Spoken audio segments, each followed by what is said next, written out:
Alright, if you saw my previous video on how I used my silly little cheap trailer to be able to hang the rear portion of the bike off in order to work with the rear wheel.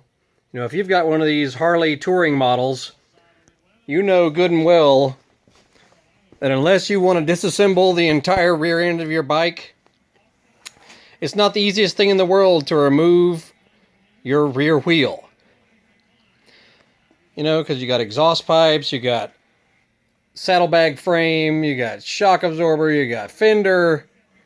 You know, you got all kinds of stuff in the way, basically. So, this was my solution. I loaded the bike on this little trailer I've had for years. Got it strapped to just hold it steady. The straps aren't even all that tight. Got it strapped, you know, at the handlebar and at the frame down here just to basically hold the bike upright. Then I use regular old floor jacks to lift the back end of the bike off the ground. Then as long as, you know, you just need to have it some clearance, because once you take the axle out, the rear wheel will drop down underneath the fender. You can then lift it right out of there. I mean, so freaking easy.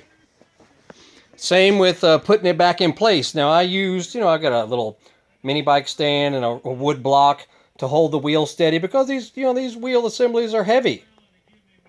So when you're trying to, you know, line up your spacers and put your axle through there, you know, it's just kind of cumbersome, because this stuff ain't small and it ain't light. So I've, you know, I had it propped up in the air to put it back in place, and you know, to set the belt in place and do the belt adjustment, you know, or at least, I mean, I don't have to adjust it because all I did was swap out the rear tire.